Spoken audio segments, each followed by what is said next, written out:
Welcome to my channel. আশা করি সবাই ভালো আছেন। আজকের যে ভিডিওটা সেটা হচ্ছে গিয়ে শত্রুকে কীভাবে ঘরবাড়ি ছাড়া করবেন অথবা এলাকা ছাড়া করবেন সেটা আমি বলে দেব আজকের ভিডিওতে। তাই প্রথম থেকে সম্পূর্ণ দেখুন, তাহলে বুঝতে সুবিধা হবে। আমাদের দিয়ে যদি ওইরকম কোনো কাজ করতে চান তাহলে অবশ্যই যোগাযোগ করবেন আমাদের দেওয়া নাম্বারে, সাইটে দেওয়া যে নাম্বার আছে নাম্বারে যোগাযোগ করবেন। ইমো, হোয়াটসঅ্যাপ বা সরাসরি কল করবেন। যে কোনো পরামর্শের জন্য অবশ্যই কমেন্ট করবেন, কমেন্টে যে কোনো পরামর্শ দেওয়া হইব। আর চ্যানেলে নতুন হয়ে থাকলে চ্যানেলটি সাবস্ক্রাইব করবেন, পাশে থাকবেন, ঠিক আছে?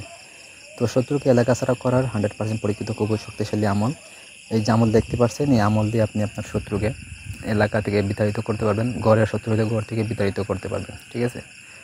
তো এটা লিখবেন হয়েছে কি, আপনি ভোজ পাতায় জাফরান মেশক কুমকুম দিয়া পূর্ণিমার ছাদে, এই যখন পূর্ণিমার ছাদ আসবে 15 তারিখ, সেদিন লিখবেন রাত্রে বসে আপনি লিখে ওই আমলের নিচে দিবেন হয়েছে গিয়ে শত্রুর নাম, তার বাবার নাম, তার ঘরের ঠিকানা দিয়ে আপনি লিখবেন ডালিমের ডাল দিয়ে, ঠিক আছে? লিখে হয়ে গেলে আপনি করবেন কি, 2টা তাবিজ লিখবেন। একটা হচ্ছে কি লিখে এটার ভিতরে দিবেন চন্ডালের হার, তার দিবেন হচ্ছে কি শুকুরের রুলুম দিয়ে আপনি। আর যদি পারেন তাহলে পুরাতন কবর থেকে একটু একটু কাপড় আনবেন, কাপড় আনে ওই তাবিজের ভিতরে ঢুকাই আপনার শত্রুর ঘরের আঙ্গিনা অথবা তার চলাচল রাস্তায় একটা তাবিজ পুঁতে দিতে হইব, ঠিক আছে? যেদিকে সে হাঁটাচলা করে ওই এলাকায় অথবা হয়েছে কি আপনি যেখানে তার ঘর আছে, বাড়ি আছে, এই ঘরের বাড়ির আঙ্গিনার ভিতরে একটা তাবিজ রেখে দিবেন।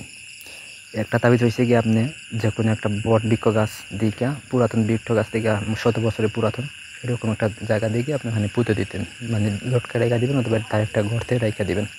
তাহলে দেখবেন যে আপনার যে শত্রু আছে, এলাকার শত্রু হোক বা ঘরের শত্রু হোক, সে বাড়ি থেকে বিতাড়িত হয়ে যাব, ঘর থেকে বিতাড়িত হয়ে যাব, এলাকা টিকতে পারবে না, ঘরেও টিকতে পারবে না, ঠিক আছে? সবসময় অস্বস্তি লাগবো, শরীরে জ্বালাপোড়া করবো, কোনো কিছু তার ভালো লাগবে না, একদম সেরে চলে যেতে হইব তার ঘর সব কিছু এরা। তো এই হলে গিয়ে আমল। এটা করার আগে অবশ্যই আমাদের কাছ থেকে অনুমতি নেবেন, নিয়ে আপনি তারপর কাজ করবেন, কাজের ফলাফল অবশ্যই পাইবেন। তো ধন্যবাদ সবাইকে, সুস্থ থাকুন, আসসালামু আলাইকুম।